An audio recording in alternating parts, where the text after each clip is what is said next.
Hello, you wonderful people, and welcome to another episode of Untitled Reviews. This being a show where I talk about TV shows that are dramas. For today's episode, I'm going to talk about the Season 2 premiere of Squid Game. Great season premiere. A lot of really interesting things went down in this episode, so let's break it down. So we're immediately picking up where the Season 1 finale left off, and Gi-hoon is looking like, all right, they got eyes on me. Where are you? And it's like, right, take me to. He gets in the cab. He's like, oh, take me to Seoul. And he's like, right, they have to be tracking me some way. So he finds the tracker in him and he cuts it out. And I love that kid walks in on. He's in the middle of the bathroom, butt naked. And he's like, I'm sorry, but could you give me 5 minutes? And the kid just like, sure thing, mister. Just walks away.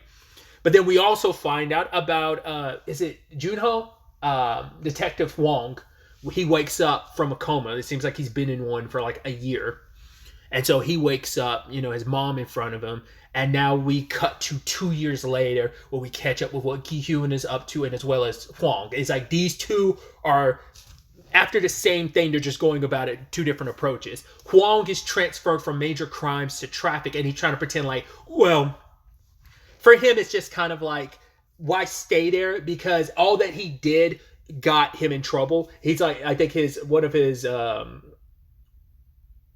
commanding officers is like, yo, like, I actually protected your job. They wanted you fired. I mean, you took a gun of whatever situation you. I mean, once again, I don't know Korea's like laws with like police officers using guns and stuff like that. Like, I guess like you have to like it was probably a personal gun. It might not have been his issued gun as an officer, so maybe that's why he was potentially going to get in trouble. But it's like, yeah, like Hwang tried to tell people his story, but even this guy's like, yeah, I do believe you, but it's also like nothing we could do could trace back to anything. So like we have no clues or something, but it's like, well, we know the game involves some very powerful people, so they could have easily paid off some higher ups to make it disappear. But also it's a game that makes it so that it's shrouded in so much mystery and shadow that you can just like hide beneath the surface. But I'm sure you've definitely probably paid off some higher officials to make it go away. It's just like, right, he's one crazy cop, who cares? I don't know whether his brother Inho has anything to do with that, whether that's above even Inho's pay grade, even though like he is kind of like the mastermind of the game. Like he's the what was his name again? Was he like the face man or something like that? So even though, I mean, I guess even more so now that number one is gone now. Like, this was his whole thing, but I guess, like, now that he's gone, it's kind of become in-host thing. Like, I guess he's, like, the overseer of everything now, potentially. So I guess, like, the moment Home Dude died last season, it's like, yeah, you got a promotion. Even though you are pretty much hands-on with the whole operation to begin with. You've probably been operating it now, but, like, yeah, it's solely your game now, I guess. But either way, even though he seems like, obviously he considering everything, of course he's not going to move on. Like I said, I want to say his name is Junho, but I could be remembering, so we're just going to call him Detective Hwang. But Hwang is like, tries to pretend like, no, like everything's fine, but like I said, we know his personality and he wouldn't let this go, especially now knowing his brother's the one that was behind this and then shot him. It's like, I did all this to find you, to find out what happened to you. And it is interesting parallels that obviously Gi-hoon has scars, and so does Detective Hwang from all of this. So either way, when it's all said and done, we see that he gets on the boat every once in a while out there searching for the island on his own. It's like, well, if the police aren't going to help me, I'll do it on my own. In fact, he's joined by the guy that found him. Now, me being me, I'm halfway expecting, I'm like, are we going to find out this guy is part of the games and like him finding Detective Hwang wasn't an accident? I mean, maybe it was just pure coincidence, fate and destiny type of stuff of you being found. And it's like, yeah, but now he feels indebted to help you find this island, but there's been no luck. Because the guy's like, dude, like there are hundreds of islands out here. Like, if you're gonna like within like a 6 mile radius of where you were found, you don't know what the island looked like. Because he never got the outside view of it necessarily. Well, I'm sure he did when he was disguising himself, but even then, it's like it was pitch black. Even when you saw the island potentially from the outside, like it was during the day, it was like before you got shot. And so it's like there's no way you'd be able to really distinguish that island from any other island, really. So, and also, who's to say they don't move the games every year, type of thing? I mean, it's such a big operation, you'd assume it stayed to the same island, but who knows? So his side of things have kind of turned up nothing. We see that on the Gihun side of things, he's built up a large, massive operation of the very people he was in debt to. He paid off his debts, but he's also employed them. And the reason why the guy who was interacting with him in this episode was like, oh, the reason why I'm listening to Gihun is like some of our customers have been disappearing, and that's bad for business. Dead people and disappeared people can't pay back their debt. So it's like, if it wasn't for Gihun funding us right now, this operation would be dead. So we need to like listen to him. It's like Gihun has got people at every train station. It's like we're working from 10 a.m. to 10 p.m., not missing a single station. And Gihun's like, put more people out there. Like, do not miss a single station. Just keep it going. And it's like, the guy's like, okay. It's like, yo, we got paid a crap ton. Because we actually don't know how much of the money Gihun kept. I mean, my assumption was almost like, you don't think he gave all of it away last season? That was kind of but obviously, like, he was taking a trip to America to see his daughter, but then you're like, well, and he's paid for this operation for not just 1, but 2 whole years, you know? I mean, he's got that, like, you know, motel, and he's got the security cameras and stuff like that. I think it's interesting, and I think it speaks volumes that the ones that haunt him the most, the deaths that haunt him the most, are the last 2, you know?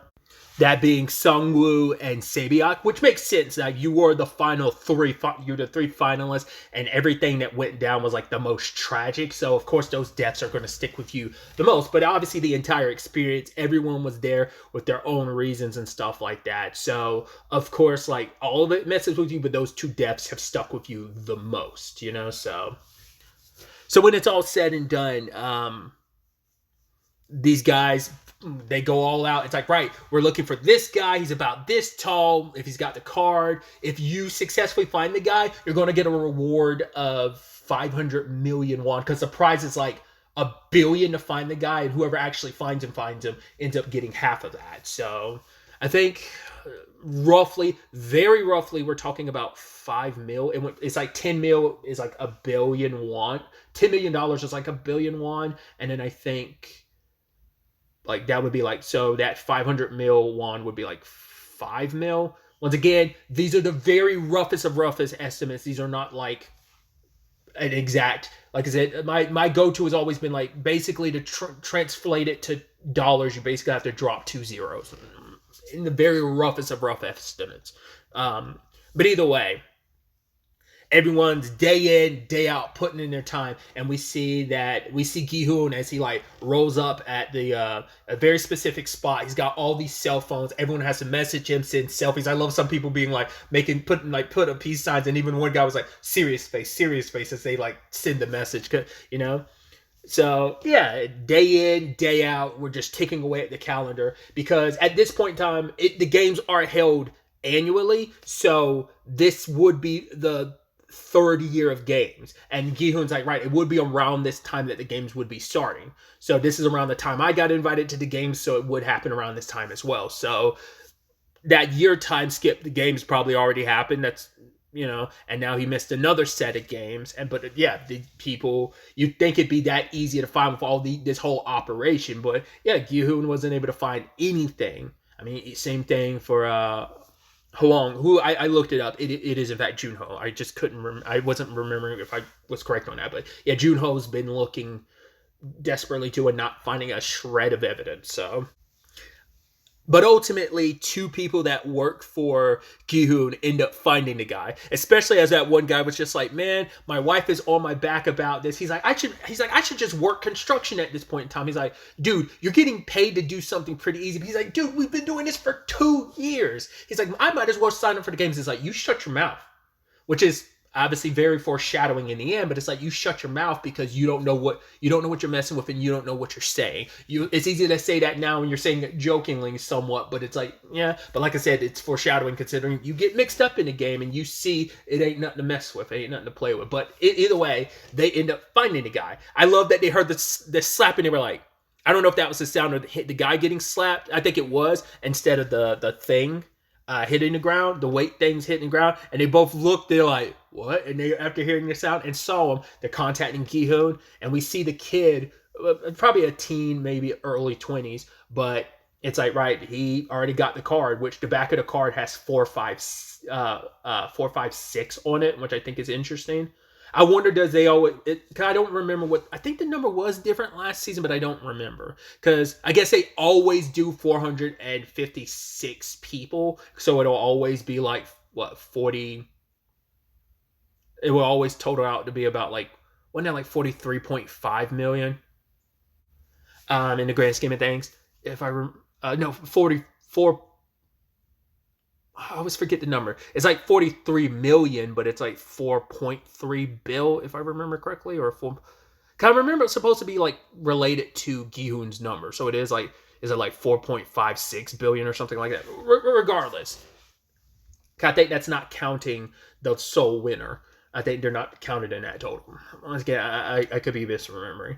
Either way, when it's all said and done, though, they chase after the guy. Oh, getting back to the point I got distracted from, that guy gets a call from someone named Jun-hee, and turns out she has also been contacted. So I don't know whether it's like I don't know if those are like their like significant others or whether they're family, but she was at the hospital or whatever. I don't know. She might be pregnant or something, or like maybe she's sick. And it definitely seems like it'd be a medical thing of we don't have enough money. So he ignores her call, and he ends up, he has a card, but she also has one too, which you're like, oh boy, we already had that one couple from last season, like who died from the marble game, and the guy ultimately like offed himself like before the next game. So yeah, you're probably going to have a repeat of that, which I'm sure that's going to be a major theme this season because that element comes up again later at the end of the episode. So I'm like, that might be a even bigger theme this season because it's like, because there wasn't too many. I mean, there were people who knew each other, like that being Sangwoo and Gi-hoon like knew each other. They were like childhood friends. But I mean, and even Gi-hoon met Sae-byeok like before they went into the games. But once again, the deeper connection being Gi-hoon and Sangwoo, which is interesting that the two people he had connections to outside before they went to the game would be the final two contestants. We never thought about that until now. I'm sure people have thought about that the year the show came out and had subsequently thought about it, but I just never gave it a thought until just now. But my point is like, considering that one couple was the only one who really had that at all last season, and I'm sure we're probably going to get more of that. Like I said, the end of this episode, which we'll talk about later, had that theme as well to it. So, but either way, those two guys continue to follow him. He bought like a whole bunch of bread and a whole bunch of lottery tickets. You're like, what the fuck is that about? And so he ends up presenting. He goes to a park and he's like, okay, some people are down on their luck. You have two choices. You have the bread or the lottery ticket. You can have one. And most people took the lottery tickets. There was one person amongst all the people we saw him interact with. Only one person took the bread. And so every person whose lottery ticket got the lottery ticket did not win. And so he gets in the middle of the park, dumps all the bread out, and just starts stomping on it. They're like, oh, you threw them away. He's like, no. You all had a choice. You made a choice, and you're the ones who threw this bread away, not me. And just making sure they can't really use it. It's like, I'm going to stomp on it all. And it's just like, Which I should really quickly point this out. I heard people talk about this well after I'd already seen the show. But the actor who plays, I think they call him like this. I think the character's name is the salesman, but he's kind of essentially the main protagonist of Train to Busan. I've never seen Train to Busan until last year. So, but that's one thing. Some people are like, "Oh my god, it's the dad from Train to Busan." So I was like, "Yeah." Now having the context of it, I was like, "Yeah," So either way, tangents aside, I just wanted to kind of add that in there. My thought initially with the whole bread thing, I thought it was going to be a thing of everyone who told the lottery ticket, I'm going to offer you the game. But like, that's what it feels like. It's probably them putting out feelers. Because obviously they keep an eye on people. They track down those who are desperate enough. So you're probably looking at these people like, all right, let's find some future contestants among these people. Not unless that's just his sick thing like, oh, I do this on the side. But I'm sure it had to be game related. It's like, oh, I'm kind of I mean, because obviously, like, he doesn't always run into people because, like, Gi-hun, like, that was Gi-hun's first time meeting him was their first time meeting. So, and Gi-hun, to our knowledge, never had to do anything like that. So, like I said, I don't know. I'd assume it's part of the game, but that could just be his own thing. Like, he gets off his jollies in that point. But like I said, I think it's just meant to be like let's see some future contestants we can bring in here. But anyway, our two end up following him. But eventually, like, he finds out that they're following him because they were like, all right, let's jump him. And then the guy was like, no. Like, Gi-hun told us to wait. It's like, no, like, if we'll lose him and we'll lose out on that money. You want that money, right? All right, let's go. And then he proceeds to kick their ass. You know, it's like, oh boy. Because the reason why Gi-hun was late getting there, because he gets pulled over. I was like, I didn't even think about it until we saw there are two cops. I was like, wait, come on. And one of them is Junho. But of course, Junho doesn't go over to Gi-hun. He leaves it to, like, his, the other officer who's kind of the rookie to be like, no, you handle this. And he does, gives him the ticket, and Gi-hun takes off. But it's not until Junho sees Gi-hun's name, he's like, wait, what? He goes back on and looks at it because it's like the name stuck out to him, but he immediately went to check it out and saw the photo and was like, yeah, I remember this guy. I mean, it makes sense that he would never track down Gi-hun because what did Gi-hun say at the time? Like, sorry, I'm not in a position to help you. So he doesn't really, he's like, right, you knew something about the game, but maybe you just never got involved. Like, he probably thinks that, not knowing everything that Gi-hun went through last season. But it's like, yeah, of course he's not going to follow through on it because he thinks like, well, it's kind of a moot point. Because he never got to see all the contestants yet. Yeah, he was there like during the games and stuff, but you know, there's over 456 people. And yes, that dwindled pretty quickly, but that's still hundreds of people. He never like got to see. I'm trying to remember, did he ever run into Gi-hun? Because he was there during the bridge game, but he never saw the aftermath of everything, so he doesn't know how it ended. So he probably didn't even know that Gi-hun was still alive. Because I'm trying to remember, I feel like I remember him interacting with Gi-hun at the game. So I had to take that back because I'm like, my memory might be fuzzy, so do correct me in the comments down below. I do believe he interacted with Gi-hun once during the game, but Gi-hun didn't realize it was him. But yeah, like I said, he got nearly killed like during the fifth game had finished up around the time he ends up getting killed, right? It was after the fifth game, I believe. So he never saw the conclusion. So he didn't even know Gi-hun was alive, I guess. Because I swear they interacted, but maybe I'm misremembering. Either way, now he's trying to follow up on it. He followed like the rental from the vehicle. It led him to the Sunshine company or whatever, and in there he found Gi-hun's records and found the business he's renting or bought from them, the Pink Motel. So that leads him there. Gi-hun had arrived at where his two guys were, and there's blood and the knife was left behind because he had called the phone and it rang initially, but then immediately went to the automated message, and you're like, okay, he has them.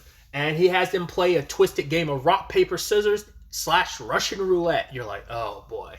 And he's like, all right, I've never heard this rule before, which I thought was interesting. Rock, paper, scissors -1. I was like, what's the -1 about? My immediate thought was, are we going to lose fingers every time we lose the game or something like that? That's what I thought the -1 was. But it's like, no, every round you have to take your hand away. You have to take one of your hands away. And so, it's like, he also screwed them up on the first round because he's like, all right, you have there's a 1 in 6 chance of getting shot, but he already pulled the trigger on himself. So it's like, cool. It went from you have a 5 in 6 chance of surviving to now 4 in 5. So I was like, that's messed up. But obviously each round he spins it again over and over and over. Then he's like, you know what? This is getting boring. How about we up the ante? And he's like, there we go. I thought we were going to do the thing of, hey, let's put an extra bullet every round. Nah, like we just went to 0 to 6. He's like, fuck it. Loaded it up to 5, and it's like, cool. Now you have a 1 in 6 chance of survival. Isn't this fun? So he ends up, which obviously like that, because I was like, that immediately made me think, I was like, wasn't that a Danganronpa situation? I believe it was. I won't spoil who it was, but it's a crazy character did that. But yeah, I was like, yeah, that immediately came to mind. I was like, yeah, that character did a very similar thing. I don't think they filled it all the way up, the chamber all the way up, did they? I think they filled it up to a certain extent, but it still was like, it wasn't like a 1 in 6 chance you'll get killed. Anyway, it comes down to it. They continue to game, and the older person, the boss essentially, chose not to remove one of his hands and was disqualified. And the other guy's looking at him because it's like, right, I'm the older person, plus this other guy, he's married. They kept bringing up and reiterated the fact that he's like a newly married type of person. So it's like, I think that's why he did. He's like, you have more to live for. If one of us is going to survive, it's got to be you. It's like, oh, and I'm sure that's going to be an element to this, is that self-sacrifice. Just like Sung Woo, like after everything that he done, everything that he'd been through, he ultimately killed himself so that Gi-hoon wouldn't have to do it, and it was his way to pay penance. And I guess not the exact same thing, but thematically there's crossover there. So I thought that was interesting. And so salesman guy's like, all right, so let's talk. So by the time Gi-hoon gets back, he ends up finding the guy in his house waiting for him, and it's just like, wow. And I love Gi-hoon's just so like calm about it. It's like, I just wanted to thank you. I mean, for inviting me to the games. It's like, you invited me to the games and I won. So wouldn't it be okay for me to thank you? He's like, so I want to go meet your master and thank them personally. I also looked that up earlier. I kept saying like, is it the front man is his title I kept forgetting about. But say, yeah, let me go see your master. He's like, you're a dog and I want to see your master. You do this, you bark, you go and do what they say for you to do. And he tells his story. He's like, do you know how I got to where I was? It's like, well, I was like, I'd assume you're a participant because that's what happened with Inho. Inho was a participant. He was a winner and eventually got up to the position he did. How that happens, I don't know. It's like maybe some of the other people that worked there are winners. Except the salesman wasn't a winner. He just got the job. And specifically, he was one of the people that would burn bodies. And he was like, yeah, I tried to tell myself these people aren't human. They're just things. And, you have to justify it in whatever shape or form to be able to compartmentalize enough. And he talks about, like, he eventually, like, I mean, because I think I don't know how much their jobs overlap of, like, obviously very specific, shapes do very specific jobs and have positions in the hierarchy and stuff. But I'm trying to remember, like, how many of the people that burn, I mean, we wouldn't really know, but like how many of the people that burn bodies are also there to kill people during the games. Because I don't know if he got like the promotion to be there, but he's like, during one of the games, one of the contestants was my father. He was desperate and pleading to survive, and I put a bullet in him. It's just like, yeah, that's just how this situation works. And that's how he eventually worked his way. Because for him, it's like, for the first time, I felt seen, which is like, it's sad and twisted that because it's like, right, he was probably like everyone else. He was like down in his luck, and he was given this opportunity. And just, it's like, how much of your soul are you willing to erode just to do all this? But Gi-hoon was trying to make a point of being like, you will never understand what I did to win and what I went through because you yourself never played the game. Yeah, you were never in the exact same situation. Yeah, you might have been desperate, but desperate to play the games. You were on the outside. You were safe for the most part. It's like all you had to do was do your job, but it's like, it's different. You'll never fully understand that and what I've been through, what I'm feeling, and what I want to say to that guy cannot be said through you. I need to say it because you will never understand what I need to say. And so, all right, how about we make this interesting? Let's play a game. Which, obviously, it's like, well, spoilers. I already knew Gi-hoon was going to go make it out. But the question is, we didn't know how this game was going to play out. Would it come down to the wire? Especially because he's like, well, instead of playing the boring version I just played, and the later version with 5 bullets in there, and said, well, we will play with 1 bullet in the chamber, but instead of like, spinning it so that every time there's a 5 in 6 chance of you surviving, we're going to lower those odds every time by not spinning the chamber. So, cool. And the back and forth. But Gi-hoon, yeah, no matter how stoic he tries to be, he still is scared. But there's also a part of him that's like, my revenge, what I need to do, is more above my depth. Like I've been going at this for 2 years. I've this has been my entire focus. We have no idea if like he's probably kind of sadly abandoned his door. Maybe he talks to her from time to time. Who knows? We don't know what that 2 year period's been like, but I'm gonna see this through. And even if I die, then so be it. At least, it'll be, it's, easier probably to just take myself, but it's like, I'm not going to do that. I have this opportunity and I'm going to make the most of it. I might die in the process, but I'm still going to put myself there. And so they do the back and forth. And then when it comes down to the last 1 and 2, he's like, I know what you're thinking. You could just pull the gun on me and just like, right, pull the trigger twice. And he's like, go, you could do that. The only way you're going to be able to get to my boss is you're going to have to like, and I have a key on me and that's on you to, you can do that. But he's like, if you do go down that route beforehand, I want you to admit that you are trash like everybody else. Don't think like you're special just because you won the game. The fact of the matter is you just got lucky. That's the thing. Gi-hoon recognizes that too. Yeah, like, did he want it more than everyone else? Maybe, maybe not. Were his reasonings more altruistic for being there? Everyone had their reasons for being there. But Gi-hoon recognizes how lucky he is, but that doesn't change fact is I'm here and I'm going to see this through. And then he clicks and it's like, all right, now that next click is going to be your end, salesman. And he's like, oh, what is it? I know what's going through your mind right now. It's just kind of like, you could always point the gun at me and kill me, if you want to win this game. But he's like, at the end of the day, one thing I want you to admit is that no matter what, they will wag your tail or bark, you will always be their dog, to doing whatever your master tells you to. And so the salesman kind of he's like, wow. He's like, I think it's probably one of those things of, he doesn't say it, but it's almost implied like a, wow, Gi-hoon, you play the game well.